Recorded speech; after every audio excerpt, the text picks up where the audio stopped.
درود بر تمام بیننده‌های خوب این برنامه. بذارید مثل طبق نورمال. می‌خوایم به انگلیسی. Hello to everybody who's joining us in this program for today. I accidentally started talking in Persian because I'm used to it now, so I went first in Persian. This program is going to be for the English viewers. Today we are going to be talking about something very important that I believe that all English-speaking people should know about it. And before we start that topic, as usual, I'm going to send this in Telegram, so those who want to view it, they can. And also, I will be able to bring it up on my phone so that I can watch the program with you. And if there is a problem, I can try to solve it right away. So today we want to talk about the history and the current status of Palestine. Who are these people? When did they come into the Middle East region? Where did they came from? Are they still the same people? Or are there a new version of Palestinians that have nothing to do with the old version of Palestinians? How is the Palestinian people of today connected to those who are globalists and from other countries? Is there such a thing as the hand of other countries inside of Palestine that no one likes to speak about?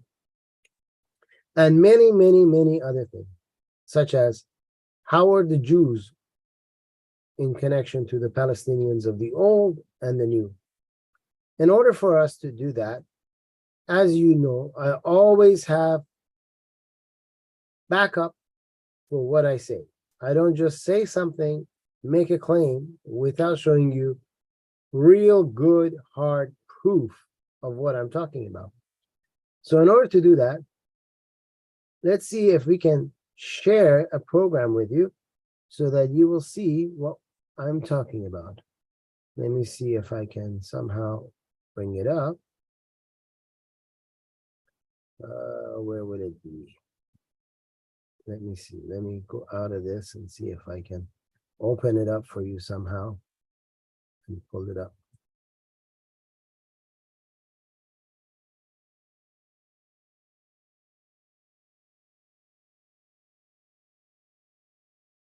Okay, let's go to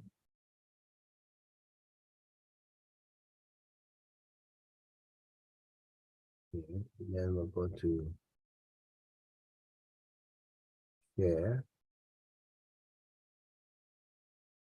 Why I don't see it?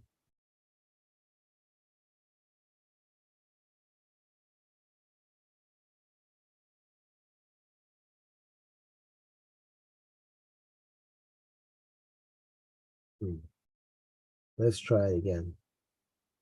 What if I bring it up here? Because I see it for myself, but I don't see it for you guys.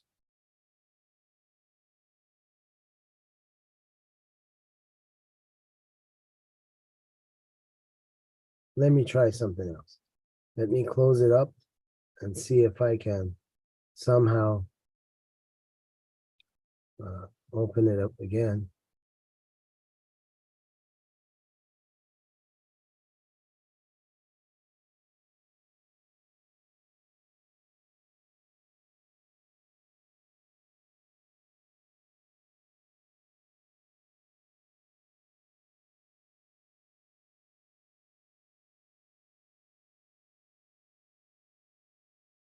Okay.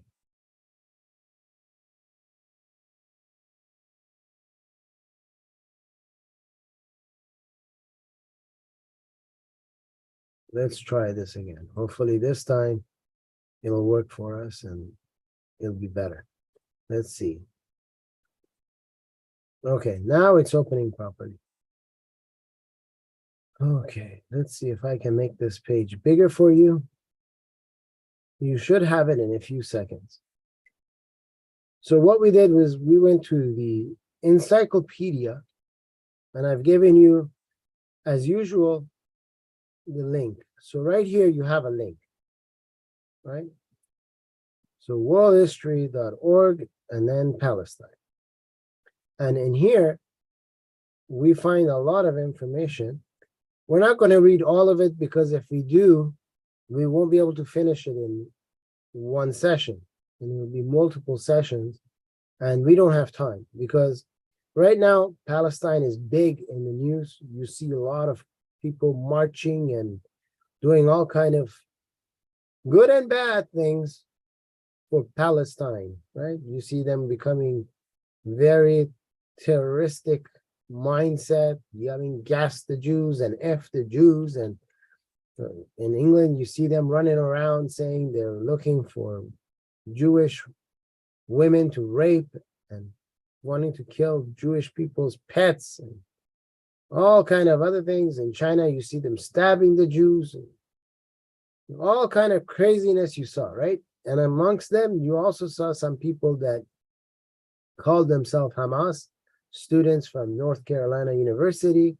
They all yelled, "We are Hamas." And in Jordan, they all yelled, "We are Hamas." And other places, you saw them being a little bit more polite and they were just marching.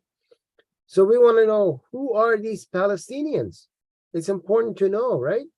Because they say, and they make a claim that this land is their land. Is there any truth to that? We want to know. So in order to find this out, we have to go to credible sources, such as the encyclopedia, and let's see what they say, right? So early history, the region of Palestine. It's important for you to understand, ladies and gentlemen, region of Palestine doesn't mean Palestinian people. It is a part of planet Earth that is called Palestine. Like, for example, when we name a mountain, right? It's called Mount Fuji. It's a name. Whether the people that are there are Fijian or they're from Scotland, the name of the mountain won't change. If we take all the people out of that area and we just put people from Spain to live beside Mount Fuji, the name of Mount Fuji won't turn into Mount Spania. It will stay Mount Fuji. Likewise, there is a region on this earth which is called Palestine. So that's a region. A lot of different people could live there. Now let's see what they're going to tell us about this region. Is among the earliest sites of human habitation in the world. Okay, archaeological evidence suggests a hunter-gatherer community living a nomadic existence in the region pre-10,000 BCE. In the early Bronze Age, right? If we go further down, we find that there was trade done in that area and the regions of the Near East, and because of the location between the cities of Mesopotamia, Mesopotamia is modern-day Iraq, right? So Arab is Mesopotamia. Back in the day, it was Mesopotamia. And those of Arabia and Egypt. Now, Arabia did not exist. There was a plain of area, Old Aramaic. The people that lived in the sand area were called Arab. There were no actual countries of that time called Arab. Anybody who went and lived there would be an Arab. So that would be a nomadic group of people that lived in the desert. And the other place that is giving us as a pinpoint is Egypt. So this Palestine region is somewhere between Egypt at one end and Mesopotamia at the other end, and a desert between the two. That is the drawing that it's giving us. Okay, became an important trading hub. So this little area became important for a trade. Why? Because there was two countries around it. In order for them to go and meet, they had a mutual middle spot where they could meet and buy goods from each other and go back, right? So that is why it was a trading hub and attracted attention. Whose attention? Sargon the Great, who lived between 2334 to 2279 BCE, right? And then we will see, if we go further down, the affluence of the Akkadian Empire at this time encouraged the growth of the urban centers. So right away, we see the first group of people that took over this region are the Akkadian. There is no mention of Palestinians yet, but we already have Akkadian, we have Sargon the Great, okay? At this time, encouraged the growth of the urban centers and through the region, and Palestine, the area, flourished. Not Palestinian people, the region, because look, we're talking about throughout the region and Palestine. So this region where this hub, this commercial hub was, flourished under the hand of the Akkadian Empire, right? Until Akkad fell. You see, Akkad, the Akkadian Empire, fell. When it fell, this region no longer flourished. So we're not talking about a people yet. We're still talking about Palestine, the region. Fell into the invading arms of the Gutians, Elamites. Elamites here, by the way, are Iranians. That's one of the tribes of Iranians, Amorites. So as you can see, multiple different countries were ruling over it, right? Again, there is no Palestinian yet. The cities were abandoned. The people returned to a rural, agrarian lifestyle, possibly due to overpopulation throughout. Okay. Middle Bronze Age. What happened in the Middle Bronze Age, right? This is between the year 2000 C and 1550 BCE. The people again embraced urbanization and trade flourished. International commerce, again showing that this was a little hub. Between the port city of Byblos, Byblos is the same Mesopotamia. It's another group that came in charge of that Iraq region, and Egypt. So it's still talking about the same area of land. And as we go further down here, we see that Egypt was the region's most influential partner in trade. Egypt's influence is evident in the pattern, and you can see about the burial rituals that the Egyptians had who lived there. So it was under, more or less, you can say, the control of the Egyptians. So the Egyptians ruled over it. Okay. This partnership continued to benefit both Egypt and the Palestine region, not Palestine people, but the region, okay? Until the arrival of the Semitic people, known as the Hyksos, in 1725 BCE. Who showed up first in this area between the Palestinians and the Jewish people? It was the Jewish people. Why? Because it says Semitic peoples arrival. Semitics are the Jews.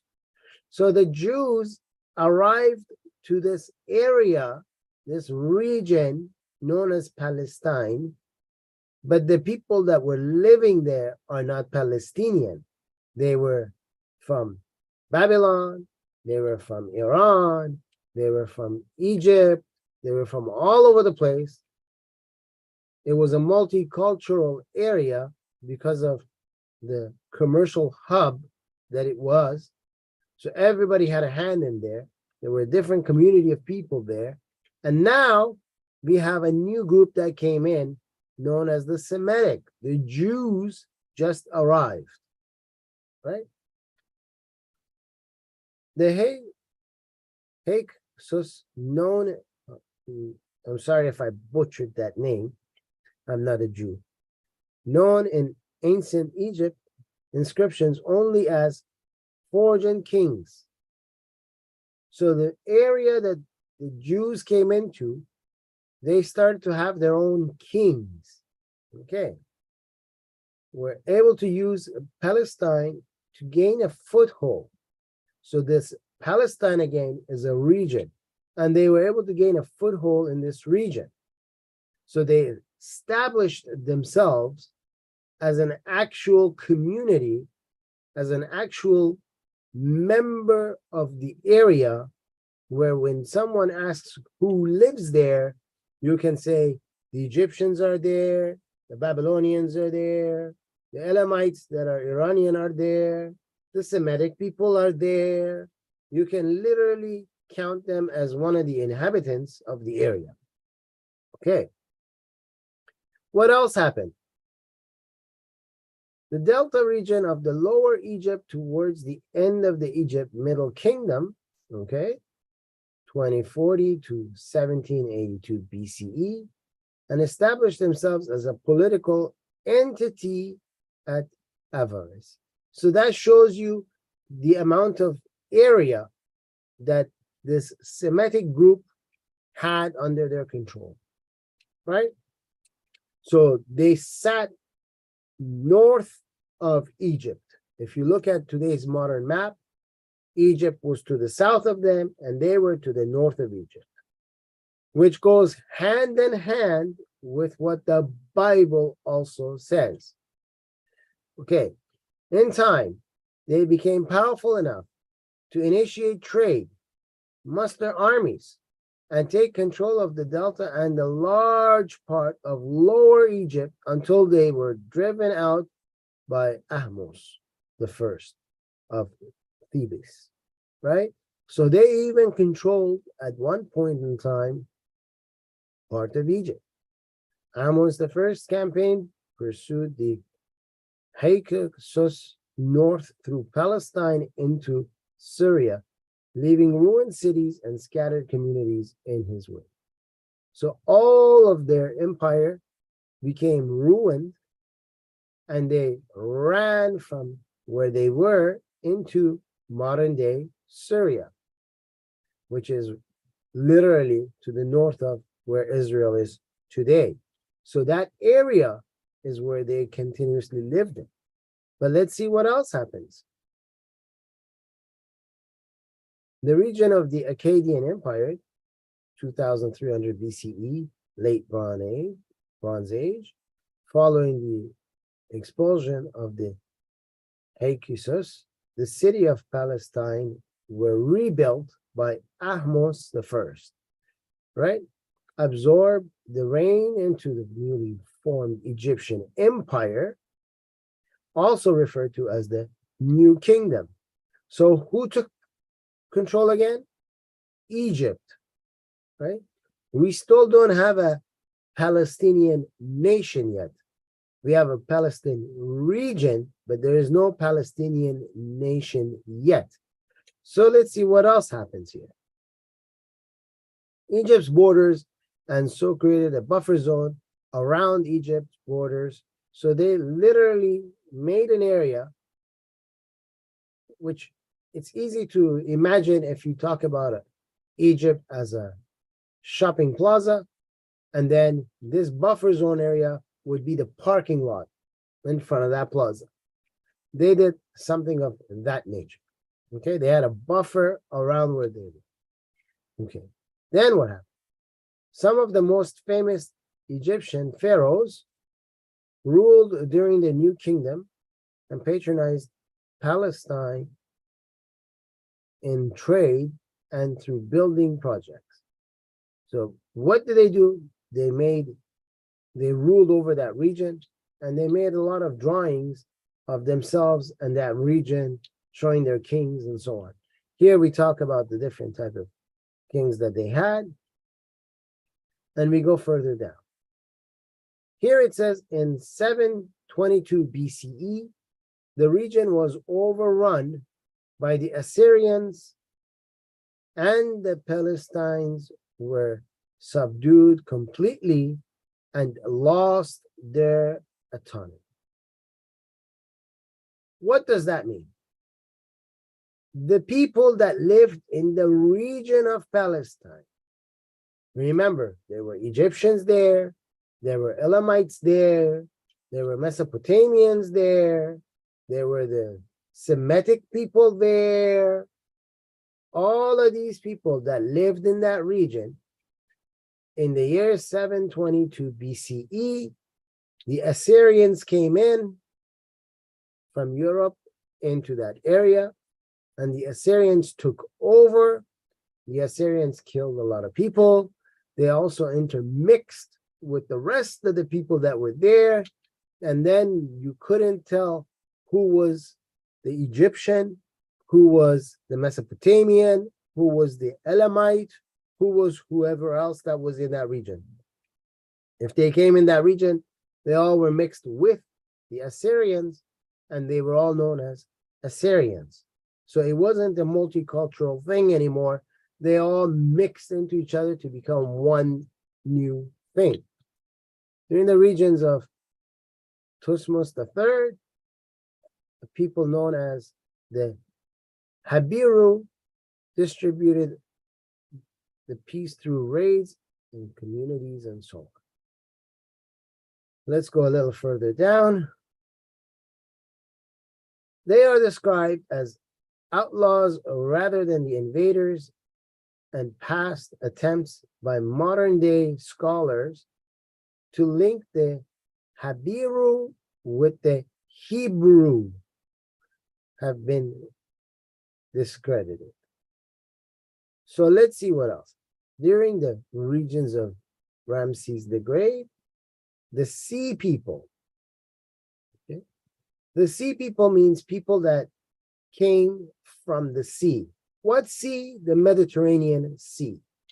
So there are people that have come to this region that identify themselves as crossing the sea. Hence, for these people, they are the sea people. Okay. Makes their first appearance in Egypt's history. Ramses defeated them in a sea battle off the coast in 1278 BCE, and again encountered them in 1274 BCE as allies of the Hittites at the Battle of Kadesh.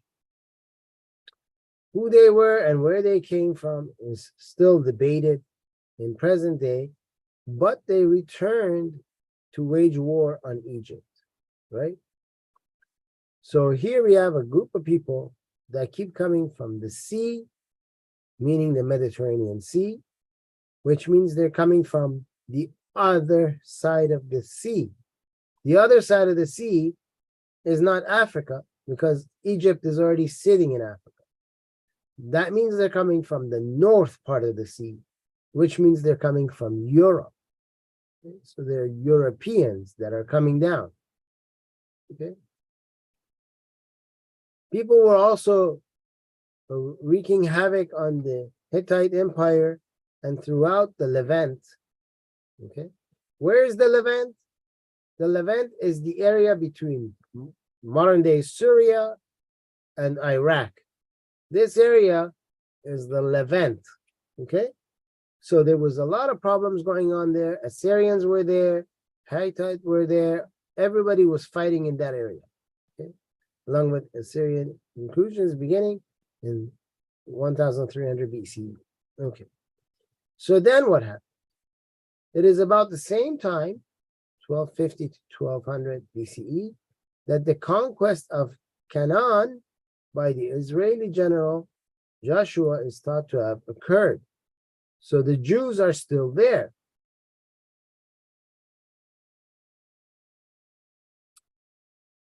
Related in the biblical book of Joshua, again, it's going through the book of Numbers. You can see that it's talking about that same event, right? And then we see that the land was overrun by the sea people. So these people from Europe are still coming in. The first mention of Israel comes from the still of Marienpeth, who claims that Israel is devastated, meaning they've lost in a battle, right? And then here we have his victory over the Libyans, who were allies of the Sea people. Were not called the Libyans. Today we call them Libyans. At that time, there was two different groups that were in that region. One is the Carthage. The second one is the Berber. Berber still exists till today. If you go through Morocco, Tunisia, Algeria, and all of those areas, all the way up to Libya, you will find people that say they are Berber. A famous one is Zinedine Zidane, the guy who used to play for the French in soccer, football as we call it. He was a Berber. A lot of Moroccans today will say that they are Berber. Berber and Carthaginians were almost the same type of people. Very little difference between them. They are also connected to the Palestinians of the old. Hence, they are allies. Okay, they were of the same, so they would help each other. And now we're slowly getting into where the Palestinians came from. So here we had the Libyans. This tale seems to be referring to Israel as a people, not as a kingdom. So Israel as a people means that these people are of a tribe. You see, if you have a kingdom, you can say it's the kingdom of Kurosh the Great, Cyrus the Great. It's his kingdom. But who are the people? Iranians.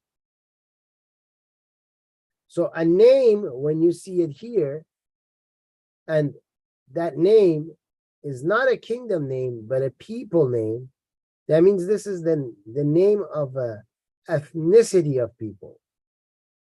A king could be Suleiman.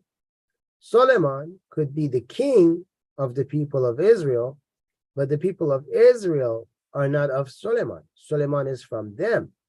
So here we have a nationality called Israel that people belong to. And then it looks like at some point they became so small that they became a city-state. That's fine too. And it is possible that the Israelis joined with the Sea people and the Libyans. So we got people that have come over and across the sea. You got people from Libya that have come to help them. And now the Israelis are joining them. So there's three groups here. Who are they fighting? They are fighting others in the region, such as the Egyptians, the Iraqis, the Iranians, the Assyrians, and all the others. So you got three on this side that have formed together and are fighting together against others.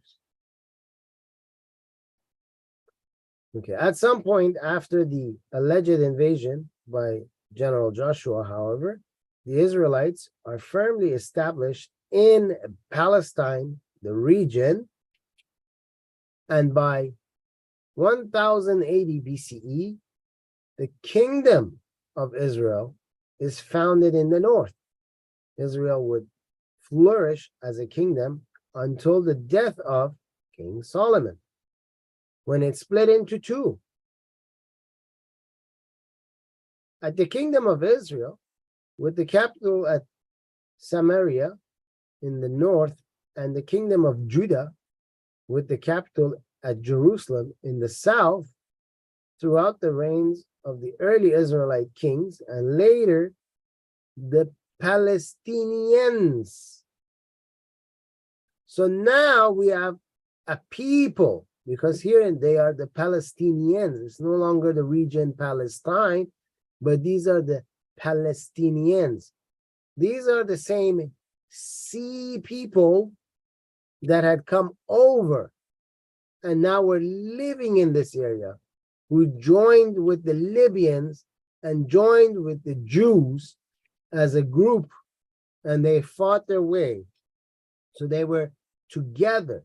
And now they're starting to be called Palestinians, are repeatedly referred in the Bible as their sworn enemies. So now their numbers were growing and they were starting to become enemies with the Israelites. But before, they were together. The Palestinians and foreign conquerors. Okay. The Palestinians, I highlighted this for you guys for a reason. Thought to be from Crete and most likely from the Aegean area, landed on the southern Mediterranean coast of Canaan in 1276 BCE, after being repulsed in their invasion of Egypt along with the sea people. Where is Crete? Crete is an island of an island of Greece in the Mediterranean water, where they would have continued to come through the sea downwards, north of where Israel is today. So if Israel was like this in the map today, this Crete is right up here in the Mediterranean Sea. That is where the Palestinians originally came from. And that's why I've highlighted this for you.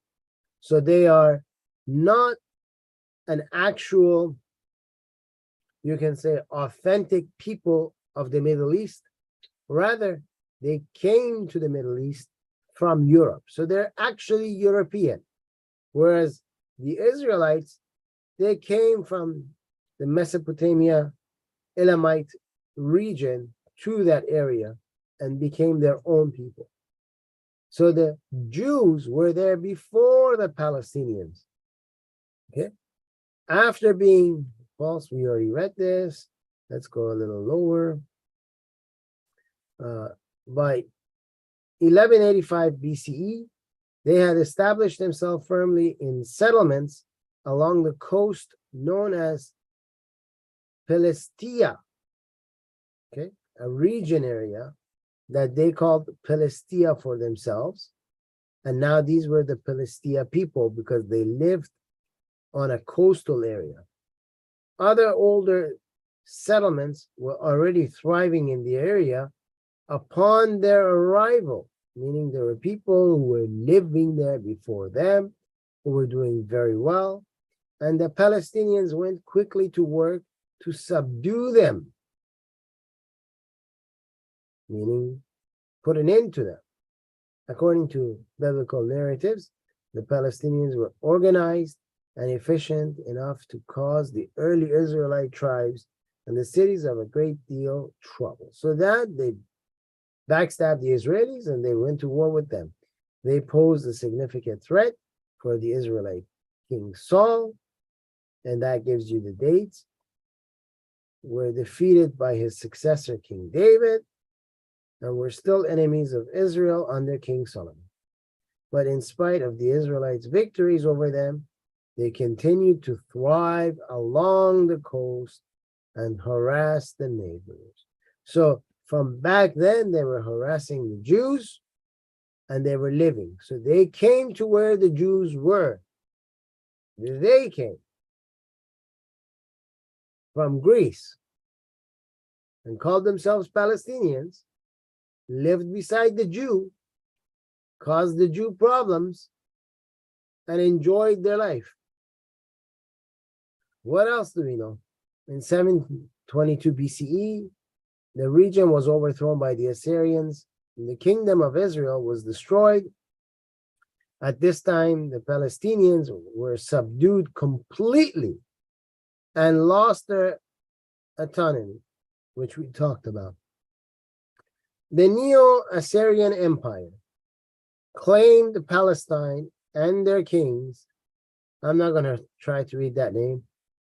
705 to 681 BCE, launched a campaign in the region. In 703 BCE, although he failed to take Jerusalem, he succeeded in making Judah a vassal state. So the Jews got a partial city out back from the Assyrians. The Assyrians held the region until the fall of the empire in 612 BCE to a coalition led by Babylonians and the Medes. The Medes are the Iranians. So the Babylonians and the Iranians fought their way back and they defeated the Assyrians. Shortly after, the Babylonians invaded Palestine, the region, in 1958 and sacked Jerusalem, destroyed the Temple of Solomon, took the leading citizens amongst the Israelites back to Babylon.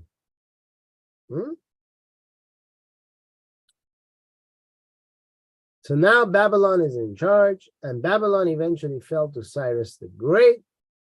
Ladies and gentlemen, do you see that until this point in time, there is no such thing as a Palestinian country? We have a group of Palestinian people that are living there side by side in the kingdom of Israel. And then after Israel, they went back to Assyria. And after Assyria, they went back to Babylon. After Babylon, now it's come under the hands of the Persians with Cyrus the Great, who is also known as Kurush the Great. So there is no such thing so far as a Palestinian country. We've only been introduced to a people called Palestinians who do not have a country, but are living, or been granted the right of living side by side in countries that are already kingdoms. They're, in other words, like somebody who leaves Philippines to go and live in United States. They're allowed in. They can call themselves American once they become a citizen, but they cannot create their own country inside of United States and call themselves XYZ country. Hence, the Palestinians now can live alongside the Israelis. Now they can live alongside of the Assyrians. Now they can live alongside of the Babylonians. Now they can live alongside of the Persians. But the countries belong to those people, and the Palestinians are just people that live there, citizens. That's all they are. They don't have a country of their own. They're citizens of whichever country has taken over the region. So now Cyrus the Great, Kurush the Great, has his Achaemenid Empire and allowed the Jews to return from Babylon to their homeland. Who did Cyrus the Great give the land to? The Jews. He didn't give it to Palestinians and say, Palestinians, here you are, make a new nation for yourself, do what you like, you have all the permission, I'm backing you. No. He told the Jews, go back to your land, I will govern from afar, you govern from inside. You rebuild your land, you live under your Jewish laws, but know that you are under my umbrella. I still call all the shots, but to govern your area, you are in charge. The Persian Empire fell to Alexander in 356 to 323 BCE, and after him, Seleucid controlled the region until 168 BCE, when the Maccabees revolted. Who are the Maccabees? The Maccabees are the Jews who revolted against foreign rule and the imposition of the foreign religion. So meaning they didn't want the Greek religion. Now notice here, when the Greeks took over with Alexander the Great, and after him the Seleucids controlled it, even those Greeks refused to acknowledge the Palestinians as a people that can have their own nation and denied them of a nation. They're their own people, and they denied it. They said, you can't do it. Here we have the Maccabees who revolted against the foreign rule, meaning the Greeks and their religion, and established the Hasmonean dynasty. So the Jews established another dynasty of their own, took some land back. The last independent Judean kingdom. Then what happened? Rome involved itself in the region's affairs in 63 BCE, and after Augustus became emperor, Palestine, the region, became a province known as Roman Judea in 31 BCE. Why did I call this a region? Because you can see that here it became a province. You can't turn people into a province. I can't say, my good friend Tim is a province now. It just doesn't happen. A province is going to be a part of land that you can say, this piece of land, I'm going to cut it. I'm going to say this section is going to have a new name, and I'm going to name it. What land was that? The region that was known as Palestine under the Roman Empire was renamed as Roman Judea. Why would they call it Roman Judea? Because the people that lived in this area were overwhelmingly Jewish, and they followed the Jewish religion. Hence, the Romans said, this section is going to become a province of these people. So he named it after these people. Why did he do that? Because the Romans, they didn't want to go with what the Greeks had before them.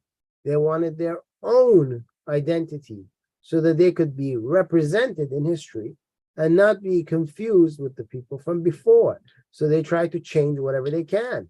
Hence, they changed it in their time from a name of Palestine, the region, to a new province called Roman Judea.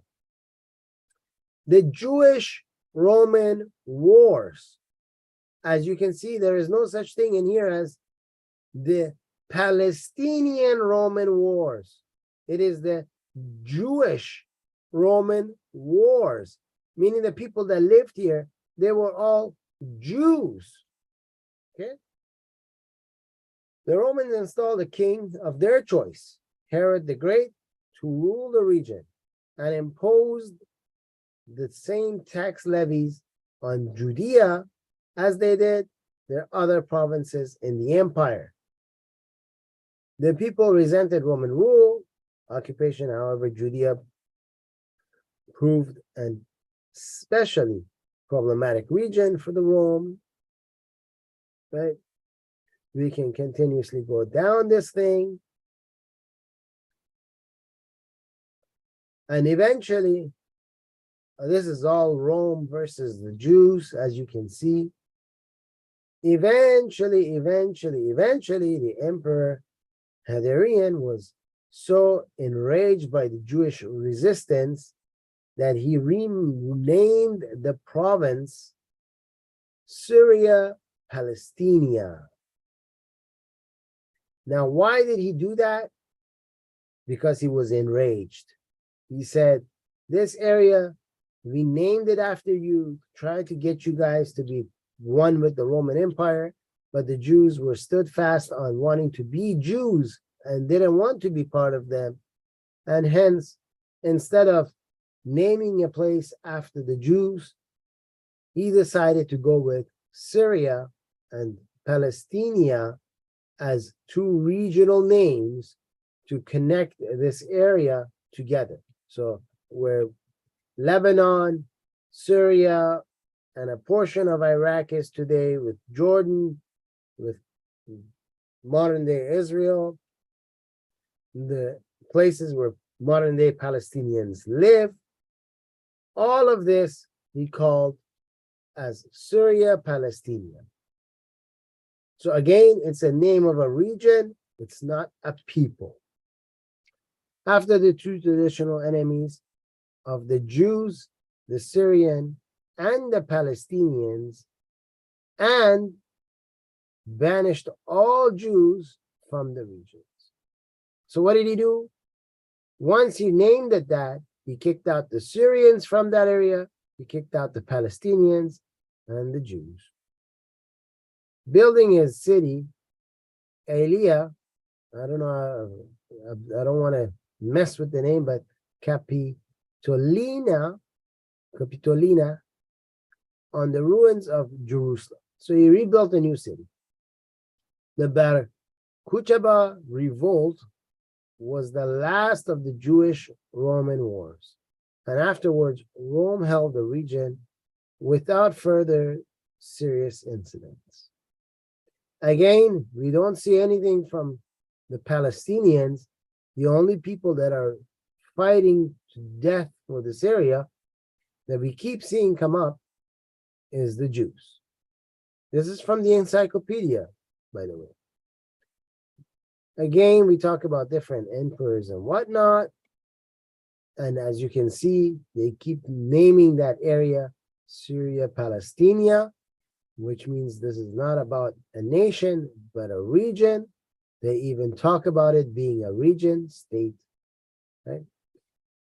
And so on and so on and so on. We go down until this area flourished as a Christian province. Once Rome started to become Christian, this area became a Christian province. The Western Roman Empire fell in 476 CE to the Byzantine Empire, which is the same thing. And this continued to go. They renamed it now to Jund Philistine, a military district of Palestine. So the region is the same region of Palestine it always was, but now they called it Jund Philistine, which is a mixture of the two people. Muslims came in. The Muslims felt they had as much of a religious stake in the region as the Christians or as the Jews, because the Muslims came and attacked and took over. When the Muslims came in, they started to kill people, okay? They don't tell you the whole story. Muslims, everywhere they went to gain new land, they had to kill people. That's how they did it. They took out the sword. You had few choices. They call it the Pact of Umar. Umar bin Khattab ran this whole idea of let's go and get more land. And he had a treaty. And his treaty was you either become a Muslim or you die, or we put something called jizya on you, which means every year you pay us a ransom so that we don't kill you. And we can raise that as much as we want. You're also not allowed to walk on the sidewalks of that time if they were walking on it. You had to walk in the puddle where dirty water would go down because they didn't have plumbing like today. You also had to sit on the donkeys backwards because you're not civilized like a Muslim to sit forward and see where you're going. You have to ride it backwards so you can be humiliated. And many other things like that that they did in regions which they took over. They also decided to kill a lot of the men, and they would take the women, rape them, and eventually have kids with them, and teach those kids their version of how to live as Muslims. Hence, they would kill off the men of other nations so that those nations could not continue their lineage, and that everybody would have to slowly become Arabs. And they went hard at this with the Jews and the Christians in that area. And you can see that they changed their churches into mosques, and their temples were changed as well. So they changed everything. They got rid of their histories, their cultures, everything. Palestine came to be referred to by European Christians as the Holy Land. So this Holy Land name was a Christian name that was given to the area. The first Crusades was launched in order to push the Muslims back so that they don't come and take over Europe as well. This brings us into the occupation of 1096 CE. The efforts was followed by many more, supported by the Byzantine Empire, and so on and so forth. And as we go further down, you can see that the Christians influenced in the region, and Palestine, the region, was held by the Ottoman Turks. Okay? Palestine, the region, was held. They didn't say Palestinian people. Palestine, the region, was held by Ottoman Turks. The region continued to be contested through the next few centuries until the British involved themselves in 1915 CE during the World War I, at which time they beat the Ottoman and took that area from them. Okay? Palestine, the region, continued to be a worn, torn, and much contested region. You see? Palestine, the region. It's not Palestinians, it's Palestine, the region. Up through World War II, when afterwards the United Nations declared the area a state of Israel and established it as a homeland for the Jewish people, meaning the Jews decided in World War II to help the countries that were known as the Allies, and they decided they would use their wealth to finance their war against Hitler, who was killing them, by the way, and make sense that you would help and finance the one who's fighting on your behalf against the one who's killing you. That makes great sense. I mean, you wouldn't want to help the guy who's killing you, because then you'd be dead. So all those people that want to say, oh, they financed them and there was something in behind the screens and, you know, they were doing something. No. They were financing and paying for somebody to come in there and protect them against Hitler. During that time, they asked for an area which always had belonged to them. They wanted it back so they can live in it. Who did they ask? They asked the British. Why? Because the British controlled it at that time. Hence, at the United Nations, all the countries voted on it, and they said, you know what? It makes sense. We'll give Israelis their homeland back so they can establish their country, Israel, again. Hence, the state of Israel was established. It is a homeland for the Jewish people. This mandate by the United Nations and the resoluting country of Israel remains controversial, and the region continues to be troubled in present day. Why is it controversial? Keep that in mind. Why is it controversial? We're going to get to that. The biography for this encyclopedia, as you can see, this encyclopedia is quoting from all of these books.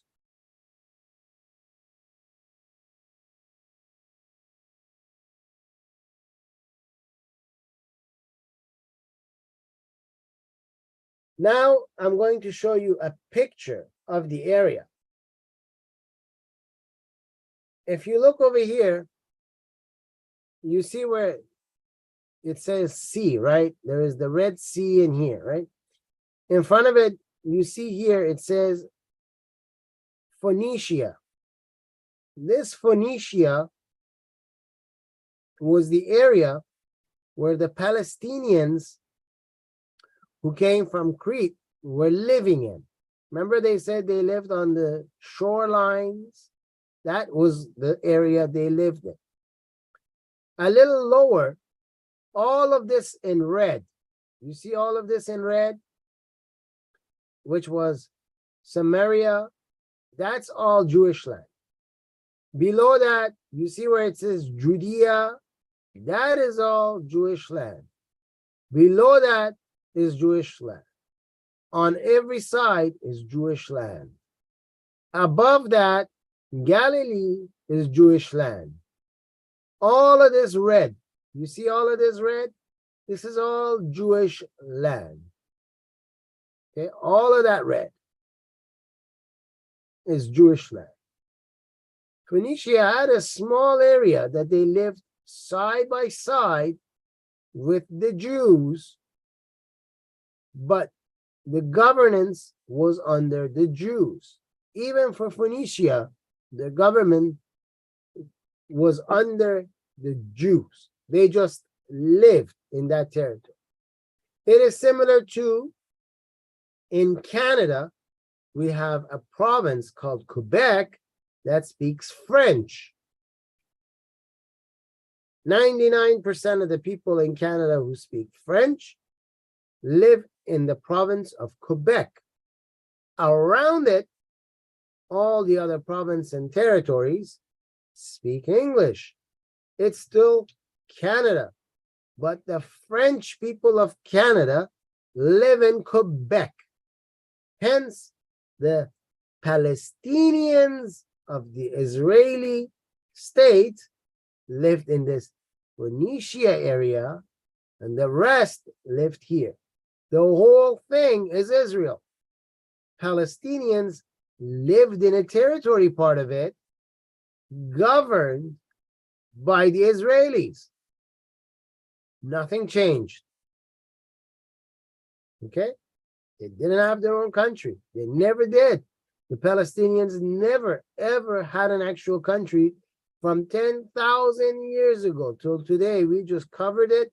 There was no such thing as a country of their own. Here's the second map. You're going to see it soon.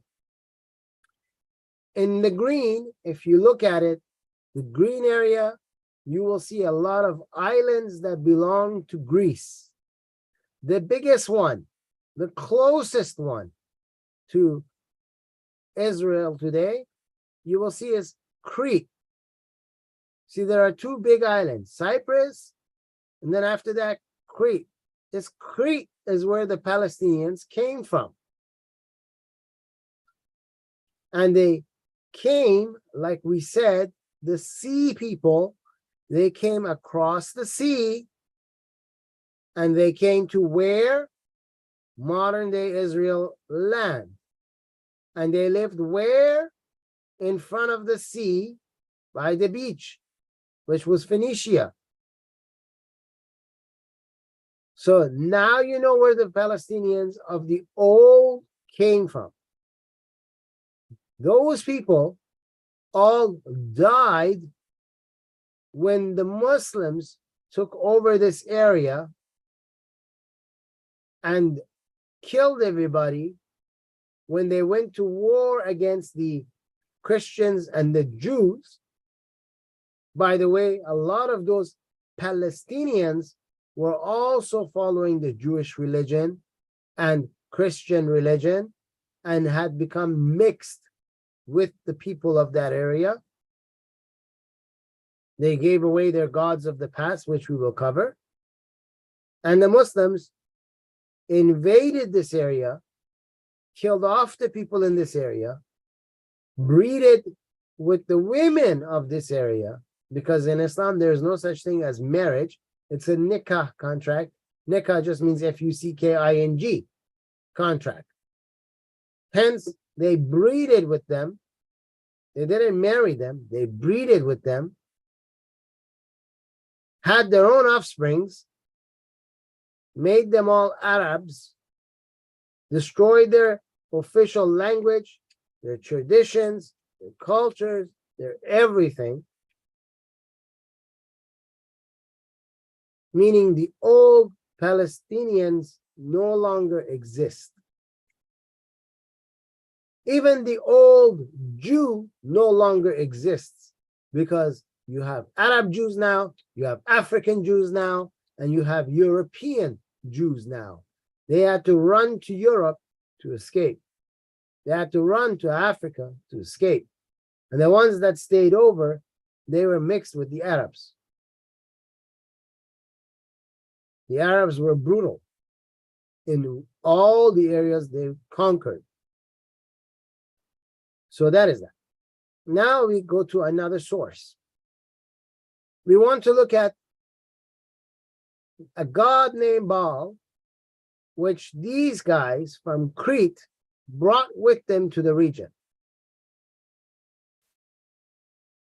Spelling in the English term Baal derives from the Greek Baal, which appears in the New Testament, right?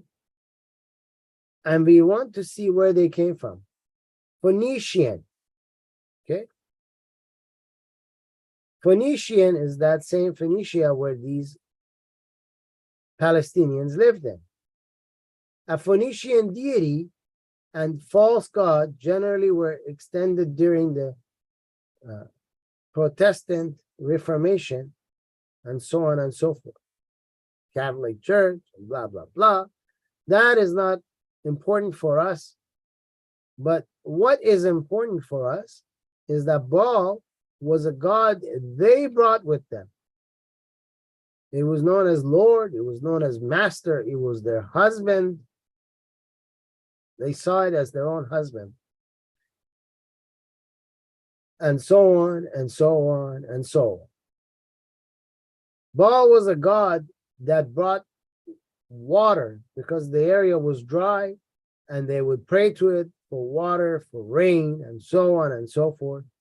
They would also do child sacrifice, meaning kill children, offer them to this god Baal. Baal later on turned into become the so-called Allah of the Muslims, because he became Ba'ullah. Ba'ullah then later on became Allah.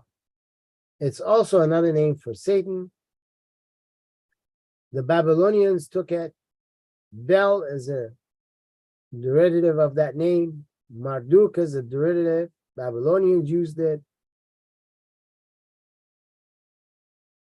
While the Jewish used Adonai and Yahweh.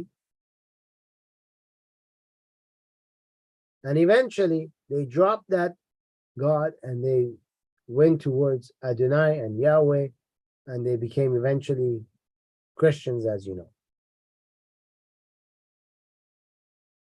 He was worshipped by Baal Karnaim, as you can see, the god that had the two horns, right? Now we come to modern day Palestinians. When we speak of modern day Palestinians, everyone knows this name. Muhammad Abdul Rahman Abdul Rauf Arafat al-Ghadawa al-Husseini. If you don't know this name was also known as Yasser Arafat. Okay, Yasser Arafat, his full name was that. I have for you the link here below it. And if you go to this link, you will see the KGB's Middle East files, Palestinians in the service of Mother Russia. Remember, we had asked before a question way up here. And I told you keep it in your mind, you know, way up. I don't want to go all the way up because it'll take too much time, I think. And I told you keep it in your mind why they put that question there, you know. This is the answer to that question. We have many countries that want to put their hand into this Middle East area. Some of them, they were from the area. Some of them are from the outside. During World War I and World War II, the Allied forces, they carved the Middle East into parts and they controlled it. Majority of them were controlled by the British, and the minority in the Middle East was controlled by the French. They did the same in Africa. They carved Africa. Majority of it was under the hands of the French, and a minor part was in the hands of the British. Well, there was another country that was a big player in World War I and World War II who kind of felt left out, and that was Russia. Hence, Russia didn't like the fact that it participated on the Allied side, but didn't get anything for what it did in the war. The booty was split mostly between England and France. Hence, Russia had to do something, and Russia wanted the Middle East. But it couldn't come out and say, Britain, French, I want this, because France and Britain wouldn't give it. Hence, they came up with an idea. We will put agents of our own in this area to become disturbers, to create problems, so that one day we can somehow get our hands in. Secret KGB documents reveal just how deeply involved the Soviet Union was in the spilling of Israeli blood. The Russian spy agency provided Palestinian terror organizations with funds, trainings, and arms, running agents like Kroto, aka Mahmoud Abbas, who is the Palestinian president today. His nickname in Russian is Kroto. His real name, Mahmoud Abbas. Arif, or Yasser Arafat, the nationalist, who was behind several plane hijackings long before 9/11.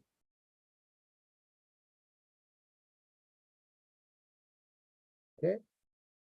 And here's another source for it. Ronnie Bergman Publishing. The Soviet Navy reconnaissance ship, and then you can read if you want all of this. It goes on and on. They describe all the work that they did with them, and so on and so forth. And here is this picture, Yasser Arafat standing beside KGB. We have another one here, another source from the BBC regarding Palestinian President Mahmoud Abbas was a KGB agent. We have another source underneath it here for the current supreme leader of the Islamic Republic of Iran, Ali Khamenei, A Secret Russian Life, written by Ali Al-Funeh, 2012. As Iran's supreme leader, Ayatollah Ali Khamenei, a graduate of the Patrice Lumumba People's Friendship University in Moscow, did the KGB recruit him in the 1960s? And he will go through a whole entire description here that will prove to you how and when he was in Russia, how he became a student of that school, which is a school that teaches you how to do terrorism, named after one of their agents for Africa, Russia's agent, USSR's agent, that did exactly that. They named their university after that. So we have Yasser Arafat, Mahmoud Abbas, Ali Khamenei, all agents of Soviet Union, KGB, and they're all in power, and they've been in power for a length of time of, you could say, at least 50 to 60, 65 years between the three of them. And they've been influential in all the troublemaking that happens in the Middle East for those amount of years. And here it goes on, as you can see, it's a lengthy one. Obviously, we're not going to read it all because we'd be here forever. We have another link for you over here in blue. This brings us to this gentleman over here in this picture that you're looking at with the white turban around his head. This is the Grand Mufti of Jerusalem. At least that's what he was. His name is Amini al-Husseini. He is the grandfather of Yasser Arafat, for those who would like to know. This picture is in Europe.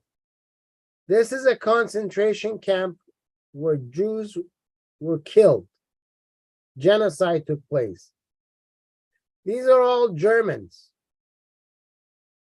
part of Hitler's government. Here's another picture of him, Amin al-Husseini, with the arrow. And you can see all the other people that worked with Hitler. He was behind Hitler's Muslim army. He had written many letters to Hitler, telling him that he will stand side by side with Hitler in the genocide of the Jews. He witnessed and overruled majority of the genocides that took place in concentration camps. He rounded up Jews in the Middle East so that they can be killed and ethnically cleanse the area in the Middle East of them. These pictures were auctioned off. People actually own it. They've paid upwards of $12,300 for pictures such as that.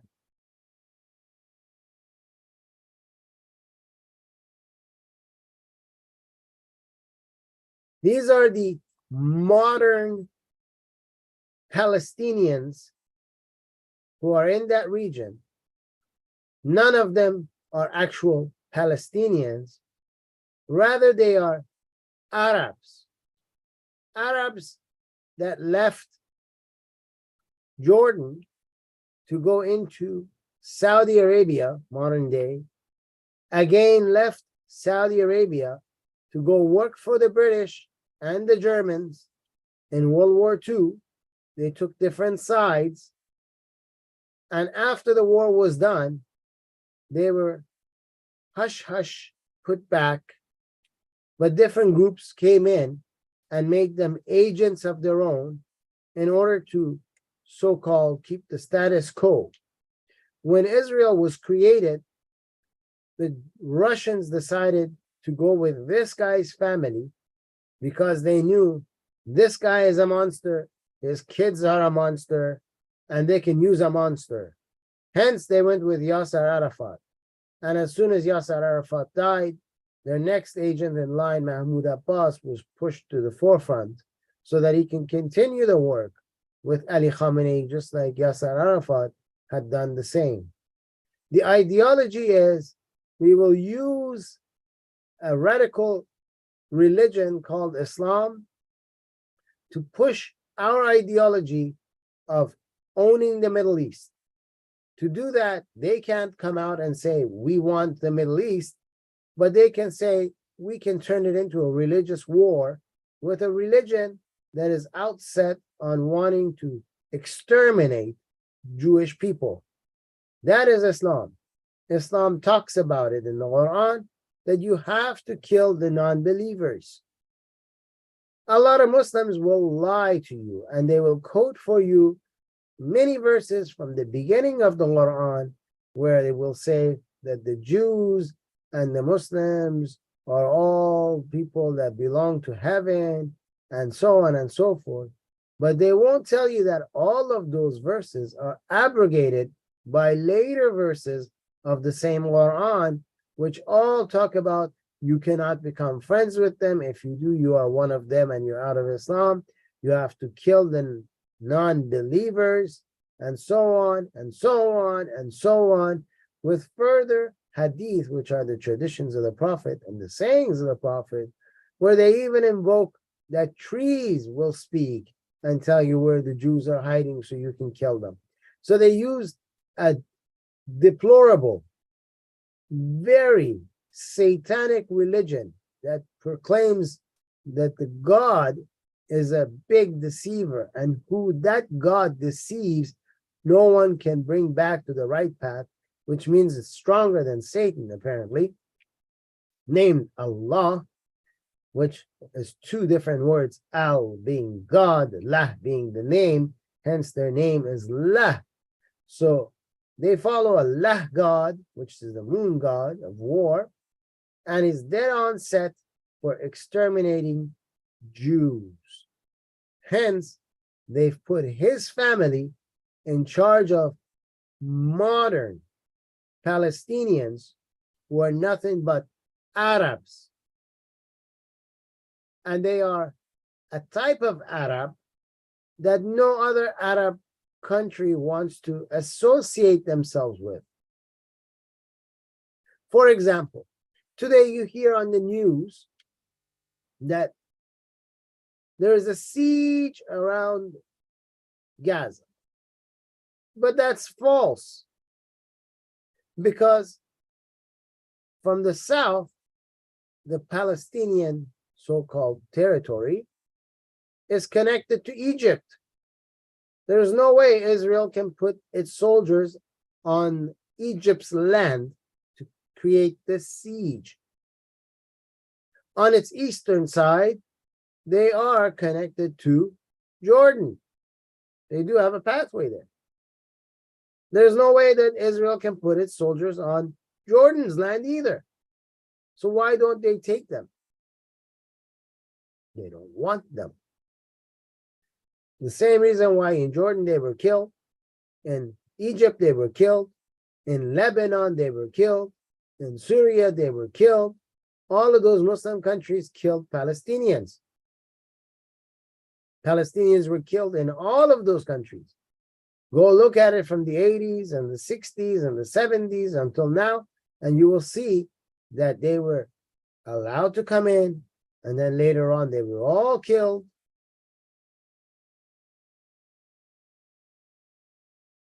Kuwait used to have a lot of Palestinians in it. After Saddam attacked Kuwait, all the Palestinians sided with Saddam. Kuwait, after getting its country back with the help of America and a whole bunch of other countries, later kicked out every single Palestinian from Kuwait. The only two countries today that are supporting them is Islamic Republic of Iran, run by a KGB agent, Ali Khamenei, who's really from Iraq, not from Iran, an Arab as well, and the state sponsor of terrorism called Qatar, who spends majority of its money on terrorism. Fortunately for the people of Qatar, there isn't too many of them, hence they can live a good life from the oil that they share from their government and the natural gas they siphon from Iran, meaning they're thieves, but they spend a ton of money on terrorism. All the Hamas leaders live in Qatar. They're paid and financed by Qatar. All of their weaponry is from Iran. If you want to end Hamas, the only way to end Hamas is to end the Islamic Republic of Iran and the Kingdom of Qatar. As long as these two are there, tomorrow Hamas will reappear. They'll just change the name of the leader. They'll have a new leader. After Israel kills this one, the new one will pop up. No problem. When they tell you freedom for Palestine, don't believe these Muslims because they don't know their history. And what they really mean is the extermination of all the Jews. Exterminate everybody. Like you call in pest control to come and kill cockroaches or ants or something in your house, bees or whatever problem you have with whatever insect. That is how they brought these so-called ruthless Arabs that nobody wants. They formulated them in this area, and they said these are the modern Palestinians who are pretending to be old Palestinians. They pretend to have a country which never existed. Bring me their currency. Show me their historical currency. You can find currency of old countries. Bring me theirs. Doesn't exist. Name me two kings. They don't have even one. Name me their clothing. They must have had some kind of clothing. They don't have, because they wore what the Jews wore. Name me their dish. All of them eat falafel. The Jew says it belongs to them. The Arabs from Jordan say it belongs to them. Lebanese say it belongs to them. Syria says it belongs to them. Egypt says it belongs to them. Everybody says it belongs to them. So whose is it? It can't be everybody's. Name me your language. You spoke Aramaic. The Phoenicians that lived there, they spoke Aramaic. That was the language for the Jews before Hebrew. They don't have anything. There was no nation. Never existed. They lived on the land governed by the Jews. And today, these modern Arabs who are pretending to be Palestinians want to create that extermination. Why? Because the leader is a KGB agent. When they do that, it opens USSR, Russia's tentacles. Russia wants control. It needs to get into more waters so it can pass its natural gas and also take over further oil and natural gas. By dominating weaker countries, it can use up their reservoirs on its own behalf, like it does today with Iran. Iran finances Russia's war with Ukraine. Iran gives drones to Russia as they see fit. Russia cancels contracts that it wants to have with Iran as they see fit. Russia bullies everybody around. To get the whole of the Middle East, they need to get rid of Israel. Iraq is already part of them. Back in the Fatah time, they were with them with Saddam Hussein. They're under Iran now, and Iran's with them. Syria is with Russia. Lebanon is always underneath Syria, power-wise. For a lot of you in the West, you don't know these things. They don't tell you these things. You hear whatever fake media wants you to know about it, and they leave the rest out. But don't worry. Here, we set the record straight. We tell you the truth. You can look at Amin al-Husseini, who they don't talk about. They talk about World War II and the genocide and everything, but nobody ever tells you about this character. Nobody tells you he was the right hand of Hitler. Nobody tells you about this monster and what he did. They hide that because it won't be good to say that his grandson was the guy who continued the mission of genocide against Jews after World War II. They don't want you to know that. It's not good for the business agenda for you to know that.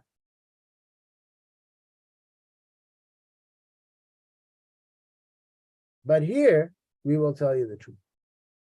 So now, you in the West, you have some homework to do. Number one, get a control over your universities. Your universities should not be run by communist, socialist minds who fit Amin al-Husseini's agenda and Vladimir Putin's agenda. Right now, your kids are taught to exterminate the Israelis and give their land to a fake Palestinian who's not even from Palestine, so they can have a new country called Palestine that never existed. Why? So that tomorrow Vladimir Putin can come in and say, you will buy Russian products and destroy this country like every other country that it makes deals with. Make the area poor, the people will suffer, and Russia will get rich, so that Russia can continue its war with the West. It's Cold War, because they don't have the guts to take on the West. Number two, you can vote out bad politicians that work on the favor of the Russians, like Biden, who's made Russia very rich during the last 4 years, extremely rich. They also made Iran very rich. Every restriction that was thrown at Russia and Iran and China,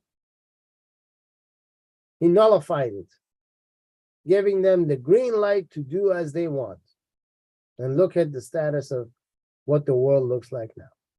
Get rid of Rashida Tlaib and Ilhan Omar and all of these Democrats who do nothing but get rich through scams and make you poor.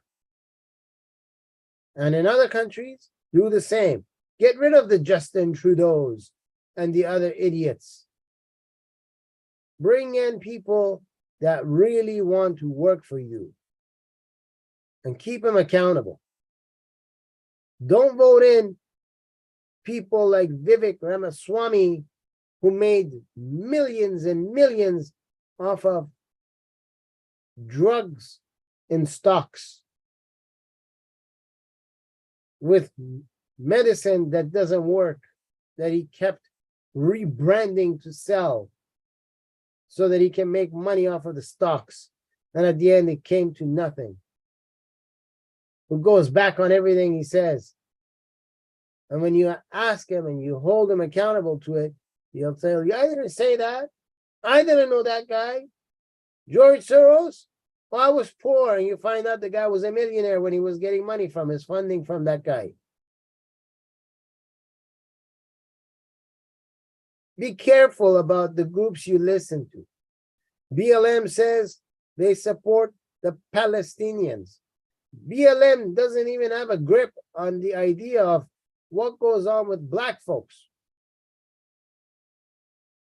They say that Black lives matter to them, but apparently to BLM, Black lives don't matter. Selected Black lives matter to BLM. Because when a Black person kills another Black person, BLM is silent. But BLM throws a huff and a puff if it happens to be that a Black person gets in trouble with the law and then ends up being killed. Then, and only then, BLM is there. BLM doesn't spend the money that it made off the Black people for the black people. Rather, it'll buy huge mansions in white neighborhoods so they can sit with white people and rub elbows with the white guy while they forget about the black folks, the voiceless black folks. So BLM should worry about the black folks and leave things they do not understand or comprehend, like what is a Palestinian, alone. Because modern day Arabs are learning from Islam. In Islam, the color black represents the devil, Satan, evil, bad, cursed, beyond repair. Every human that will go to hell is black. A black dog is Satan. A black bird is Satan. The black color of BLM is Satan, according to Islam. So the Palestinian BLM wants to side with, if they had a chance, they would kill the BLM people. They consider them animals. They call them haywan in Arabic. They sell them on social media apps under the name haywan. You can sell an animal anywhere. You can buy a dog, you can buy a cat, you can buy anything. This is another haywan. They come and they look at it in your house. They pay you the money and they own it. What law enforcement? Who's going to come and stop it? They didn't use the word human. They used the word haywan, but they sold a black man or a black woman. But you in the West, you don't know this. Who pushed them to say that? The same globalists who are controlling the sides.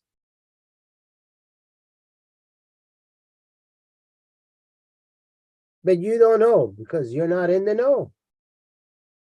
You don't know because you don't speak the other languages. You don't know because you didn't live on the other side. You don't know because you didn't study the religions. You just know what they tell you here. The Muslims lie a lot. They love to find someone that doesn't know about Islam so they can tell them what they feel. Make it sound good. They won't tell you what's in the books. They're afraid if you find out, you might kill them. They won't tell you that they're not aggressive and that they're not intending on wanting to one day exterminate you in the West. They say jihad is an internal struggle. The jihad is exactly what Hamas. Islamic Jihad is an organization in Palestine today. It has jihad in its name. It's fighting a war for Islam.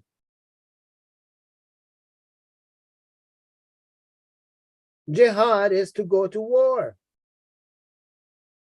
When they feel that they've got numbers, they'll tell you, gas the Jew, F the Jew.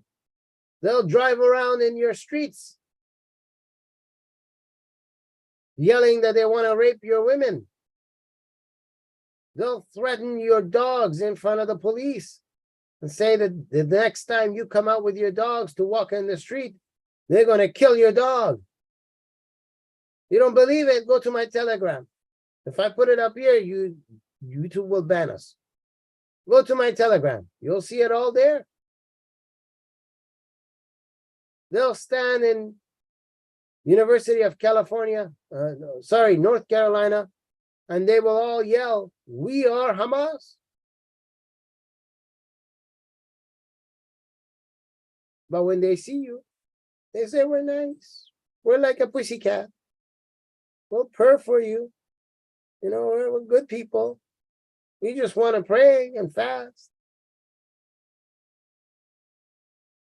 Don't believe what they tell you in the West. Study the truth. I think we're past an hour, way past an hour. So we are going to end this program here. I hope you've learned about who the real Palestinians are and the fake Arab Palestinians of today, and how they have no right to that land. Not at all. Not even a grain of sand right to that land. And tomorrow, we will be back again. We have 2 more programs tomorrow, one in Persian and one in English. And it will be the next part of Jafar al-Sadiq, the stripper. We will be discussing the rest of what we left. I think that one is going to be about 20 sessions long, and we've done about 13. So we should be doing session 14. Until tomorrow, I leave you in the hands of Jesus. Bye, everybody.